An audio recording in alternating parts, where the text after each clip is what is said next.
በያላችሁበት ሰላም ጤናና ፍቅር እንዲሆንላችሁ እየተመኘን ክቡራን አድማጭ ተመልካቾቻችን የዛሬው መስተንግዷችን በሰውነታችን ውስጥ ካሉት አካላት መካከል አንዱና ዋነኛው ስለሆነው ጥፍር ይሆናል። የዚህ ዝግጅት ዋና ትኩረት ጥፍራችን ስለ ጤናችን ምን እንደሚናገር በዝርዝር መረዳት ነው። ኩላሊት በሽታ ወይ ደግሞ የቆዳ በሽታ አሊያም ሌላ በሽታ እንዳለብን ጥፍር ጥቆማ ይሰጣል። ጥፍር ጥቅሙ ምንድነው ብሎ መጀመሪያ መንደርደር ደግሞ አስፈላጊ ስለሆነ እሱ እናያለን። የጣት ጥፍር ከስር ያለውን የቆዳ ጫፍ ከአደጋ ይጠብቃል። ሌላስ ቢያሳክከን ማን እንደ ጥፍር ከማንም ቀድሞ ይደርስልናል። አንዳንድ ቦታችንን በማከክ የሚሰማን ልዩ እርካታ ምስጋናውን ለጥፍራችን ካላደረስን ንፉግነት ነው። ከዚህ ውጭስ በሌላ ጊዜ ደግሞ መላጥ ብንፈልግ ጥፍር ከሌለን እንዴት ይሆናል?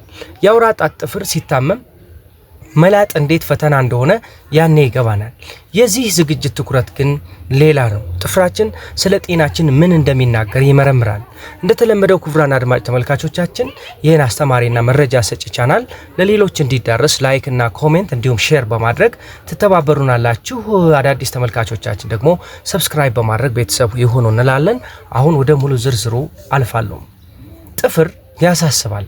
ስለ ጥፍር ሲነሳ ሁሉም ሰው አንድ ነገር ያውቃል። አንዳንድ ጊዜ ከጥፍራችን ወደ ላይ የሚወጡት ነጫጭ ጭራ የሚመስሉ ነገሮች የካልሽየም እጥረት የሚያመጣቸው ናቸው። ይህ ግን ምን ያህል እውነት ነው? ወደ ኋላ ላይ እንመለከተዋለን። ስለ ጥፍር መሰረት ስሪት አናቶሚ ባጭሩ እንዲህ እንበል። ጥፍሮች የቆዳ ቅጥያዎች ናቸው። የተሰሩት ደግሞ ከኬራቲን ነው። ኬራቲን የጣት ጫፍን ከአደጋ የሚከላከል የፕሮቲን ስሪት ነው። በጥፍራችን ግርጌ ላይ የግማሽ ጨረቃ ቅርጽ ያለው ነገር ደግሞ ሉና ይባላል። የጥፍር እድገት ማዕከል ልንለው እንችላለን። የጥፍር ሴሎች እዚያ ተወልደው አድገውና ደድረው ነው ኋላ ደንበኛ ጥፍር ሆነው ብቅ የሚሉት። እስኪፈለጉ ታዲያ ተቀያሪ ወንበር ላይ ይቀመጣሉ። ጥፍር ሲያልቅ ይጠካሉ። ከዚያ ቀጥሎ የሚገኘው አካል ደግሞ ባክቴሪያና ፈንገስ ወይም ደግሞ ሌላ በሽታ አምጪ ተህዋሲያን አልፈው እንዳይገቡ ዘብ የሚቆም መከላከያ ነው።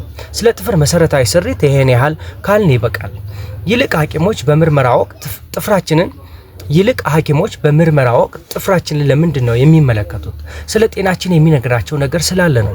ኩላሊት በሽታ ወይም ደግሞ የቆዳ በሽታ ወይም ሌላ በሽታ እንዳለብን ጥፍር ጥቆማ ይሰጣል። የደም ማነስ የአይረን ማነስ ነው። ሐኪም ማየት ጥሩ ነው። በሌላ በኩል በጥፍራችን የምናያቸው አንዳንድ ለውጦች የአመጋገብ ጉድለቶችን ብቻ ሊያመለክቱ ይችላሉ።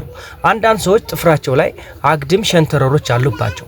በቁም ሳይሆን በአግድም በጥፍሮቻቸው ላይ የሚሄዱ መስመሮች ይታያሉ። ይህ የፕሮቲን እጥረት አመላካች ነው። የስኳር በሽታና የደም ቧንቧ ኢንፌክሽን ምልክት ሊሆን ይችላል። ስብና ኮሌስትሮል በደም ቧንቧ አካባቢ ተከማችተው የደም ዝውውር እያስተጓጉሉ እንደሆነ ምልክት ሊሆን ይችላል። መመርመሩ ጥሩ ነው። በዌልስ ዩኒቨርሲቲ ሆስፒታል ውስጥ የሚሰሩ የህፃናት ሐኪም የሆኑት ሜሪ ፒርሰን በጥፍራችን የአግድም መስመሮች መኖር የዚንክ እጥረት አመላካች ሊሆን ይችላል ይላሉ። የተሰባበሩ ጥፍሮች ደግሞ የቫይታሚን ቢ7 እጥረት ምልክቶች ናቸው። የከባድ በሽታ ምልክት በሕክምና ትምህርት ቤት ከተማርኳቸው ቁም ነገሮች ውስጥ አንዱና የጥፍር መቆልመም የሚባል ነገር ነው። ይህን በታማሚዎች ላይ መፈለግ የመጀመሪያ ተግባር ነው። ይህ በጥፍርና ጥፍሩ በተዘረጋበት ቆዳ መካከል ያለው ቦታ ቅርጽ ሲቆለመም የሚታይበት ነው ይላሉ በብሪስቶል ዩኒቨርሲቲ የሕክምናና የህብለ ሰረሰር ነርቭ መምህር የሆኑት ዳን ባጋምጎርት። በሌላ ቋንቋ ጥፍራችን የማንኪያ ጫፍ ቅርጽ ሲኖረው ማለት ነው። የጥፍር ስር ቆዳ ይለሰልሳል። ጥፍሩ ከጣት ምንጣፍ ጋር ልጥፍ ከማለቱ ይልቅ የተንሳፈፈ ይመስላል። የጣቶች ጫፍ ጎበጥ ይላል። ጫፉ ሲታይ ያበጠ ጣት ይመስላል። እንዲህ አይነት ጥፍር ዝቅተኛ የደም ኦክሲጅን መጠን ምልክት ነው። አንዳንድ ጊዜ ከሳምባ ካንሰር ጋር ይዛመዳል። የልብ ቧንቧ መተላለፊያ ኢንፌክሽን ምልክት ሊሆን ይችላል። ሐኪሞች ይህን ምልክት በበሽተኞች ላይ ከተመለከቱ በአስቸኳይ ራጅ እንዲነሱ ያዛሉ። ምክንያቱም የሳምባ ካንሰር እንደሚሆን ስለሚጠራጠሩ ነው። እንዲህ አይነት የማንኪያ ጫፍ የመሰለ ቆልማማ ጥፍር የሚያጋጥመው ግን ከስንት አንዴ ነው። የህይወት ዘይቤ ከአንዳንድ ጊዜ ጥፍሮቻችን ስለ ጤናችን ሆነ ስለ አመጋገባችን ምንም አይነግሩንም። ስለ አኗኗር ዘይቤያችን ብቻ ይጠቁሙናል።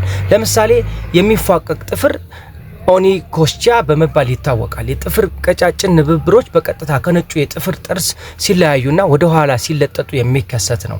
በኒውዮርክ የሚገኘው የማውንት ሰናይ የዩኒቨርሲቲ የቀዶ ሕክምና ፕሮፌሰር አጆዋ ዘይጀር ይህ ነገር በጣም ደጋግሞ ይህ ነገር በጣም ደጋግሞ እጅን ከመጣጠብ ወይም ደግሞ ከጥፍር መድረቅና ከጥፍር ቀለም አጠቃቀም የሚመጣ ሊሆን ይችላል ይላሉ። በአጠቃላይ ጥፍሮን አልፎ አልፎ እንዲመለከቱት ሐኪሞች ይመክራሉ። በቅርጽ በቀለም ወይም ደግሞ በገጽታ ወይም ቴክስቸር አንዳች ጉልህ ለውጥ ካዩ ሐኪም ዘንድ መሄድ ጥሩ ነው።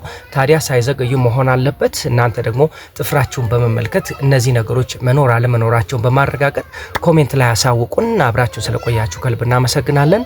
መልካም ጊዜ፣ መልካም ቆይታ።